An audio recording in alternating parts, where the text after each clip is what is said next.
So glad you could join us today. During Sunday services, like this one, we often recite the Three Treasures text. In it, we proclaim our reliance on Buddha, Dharma, and Sangha. But we might not pause to consider what this means. How should we regard these three treasures?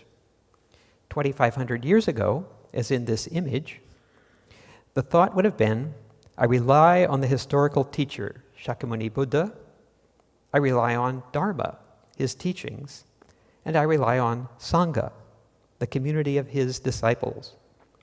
That is a valid understanding, straightforward enough. But this cannot be the only meaning that the three treasures have for us today.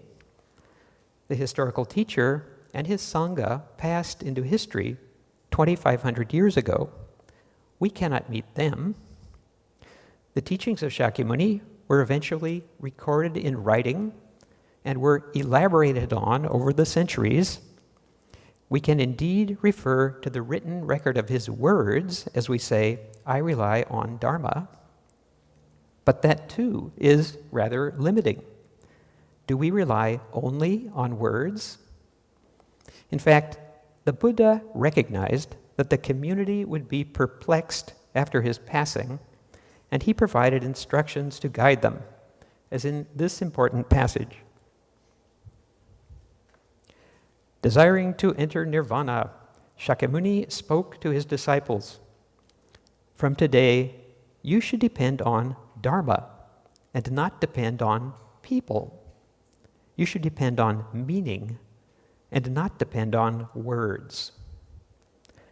The message here is that finite human beings, even the historical Buddha and his Sangha, cannot be our ultimate reliance.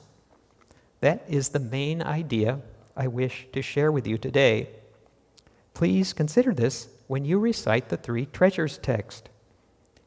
And when it comes to depending on Dharma, the words that outlive the teacher, we should depend on meaning, as it says here, and not on words themselves. Let's explore this further by reflecting on another passage.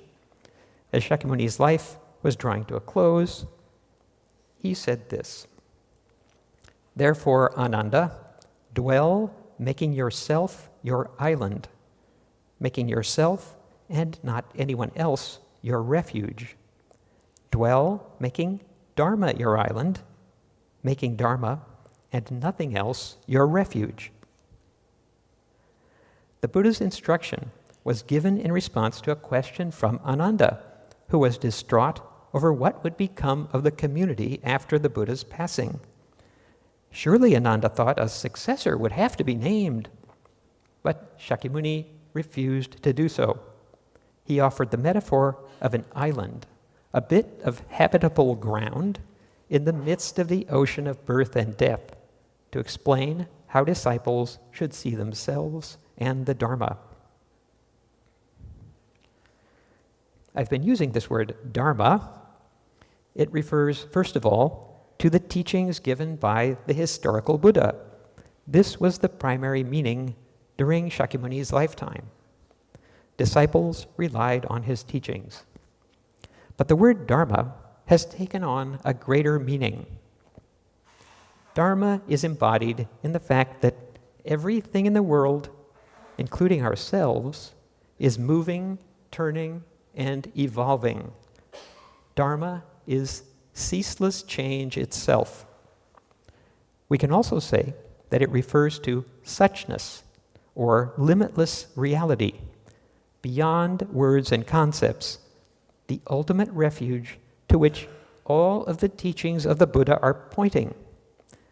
That is the broader meaning of the word Dharma that applies in the context of Shin Buddhism.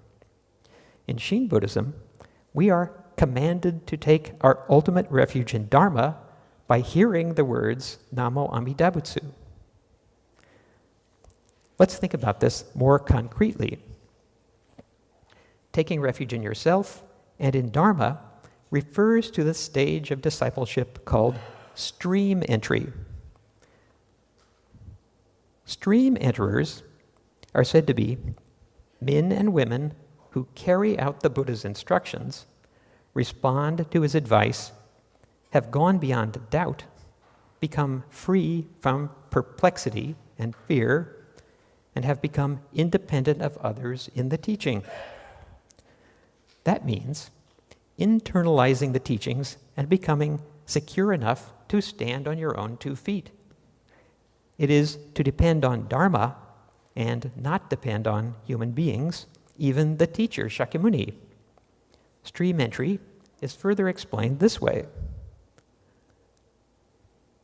By realizing the Dharma for yourselves here and now, through direct knowing, you will soon enter and dwell in the supreme goal of the holy life. Here, stream entry is realizing, knowing, entering, and dwelling. It is taking refuge in yourself and in the Dharma. No one else can have this experience for us. Shin Buddhism has a stage that is analogous to stream entry. The sense of having found the path, despite our human frailty, is called true settlement. It is to have gained lucid confidence in the teachings. Here the word lucid suggests that one's confidence is rational and clear-sighted. It is not blind faith. True settlement further means that the fulfillment of one's life is certain to be realized even while continuing to live as a foolish being.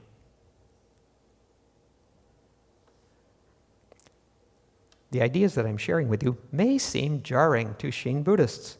You might ask, Jim, what's this about making yourself your island and becoming independent of others? Aren't we liberated by the power beyond the self? Doesn't Shinran teach us to abandon the mind of self-power?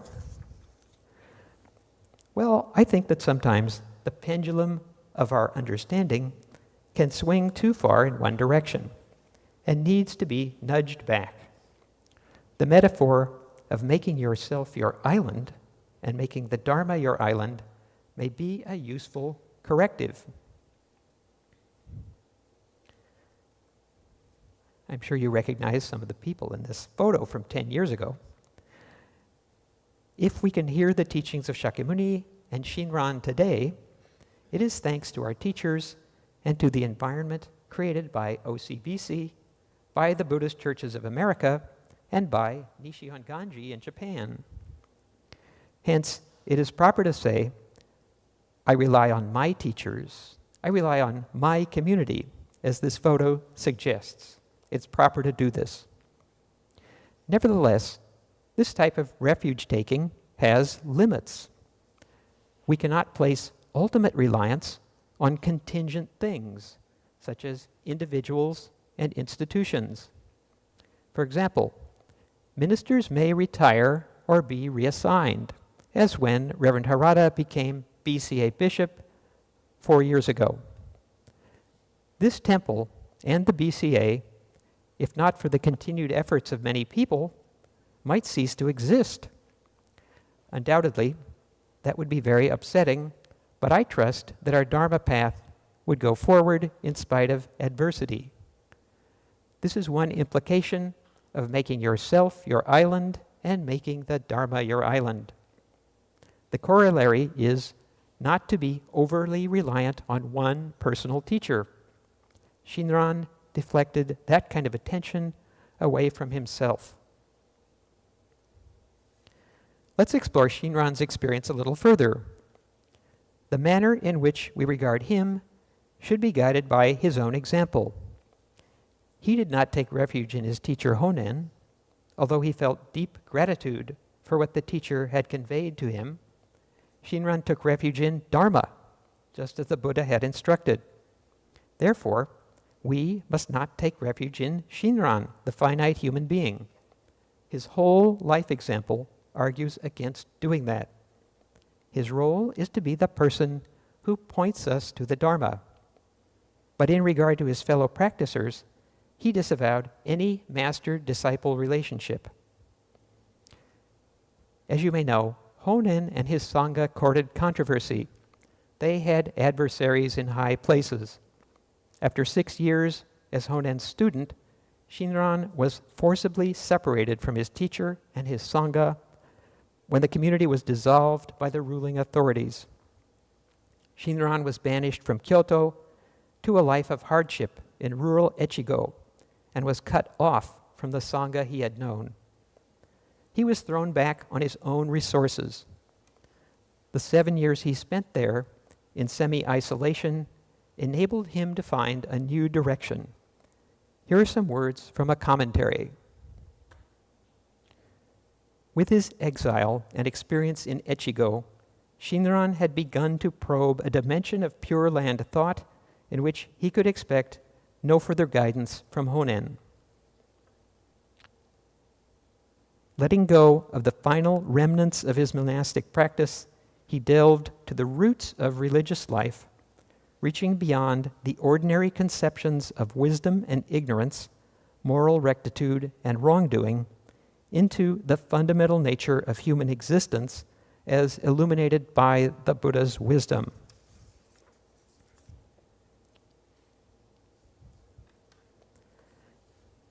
If not for Shinran's experience as an exile, it's safe to say there would be no Shin Buddhism, and we would not be meeting here today. This formative period in Shinran's life ended at age 41. Although pardoned by the authorities, he did not return to Kyoto at that time. Instead, he moved to the rural Kanto region, where he remained for 20 years. There, he actively spread the teaching and built a community of Shin Buddhists. In Shinran's actions, one can perceive an echo of Shakyamuni Buddha's career. First, a period spent in isolation, then awakening, culminating in the decision to spread the teachings. For the rest of his long life, Shinran made himself and the Dharma his island. Living as neither a priest nor a lay follower, he continued to listen deeply to the teachings through his reading and writing. He avoided institutions and remained visible only to a small community of fellow practicers. But in the centuries after his death, his influence was strongly felt. A more recent example of making yourself your island was Reverend Haya Akegarasu. Reverend Akegarasu called himself a Doku Ritsusha, literally an alone standing person, or as we might translate it, an independent person. Now, a basic teaching of Buddhism is that all things are interdependent. You, I, the universe, nothing exists independently. So what did Sensei mean by Doku Ritsusha? Reverend Patty Nakai suggested to me that the alone standing person is neither controlling others nor being controlled by others. And here's a statement from a commentary. The independent person lives a life that is severed from both the future and the past. He is not attached to the past, neither does he count on the future. These are good descriptions of Shinran, as well as of Reverend Akegarasu. Such a person embodies the Buddha's instruction to make yourself your island. The alone standing person avoids becoming overly reliant on individuals and institutions, and avoids a state of codependency. That type of over-reliance on specific things prevents us from seeing the interdependence of all things. Today, I have spoken about how to regard the three treasures. Initially, it's fine to express our reliance on the historical Buddha, his teachings, and his community, or on our present-day teachers, teachings, and community. But as awareness grows, we are advised to rely on Dharma and not on people, to rely on meaning and not on words. Here, Dharma refers to suchness, beyond words and concepts, the ultimate refuge to which all the teachings of the Buddha are pointing. That is the broader meaning of the word Dharma, which is the focus of Shin Buddhism. Namo Amida Butsu, heard as a command, is telling us to place our ultimate reliance there. Thank you very much for listening. Namandatsu.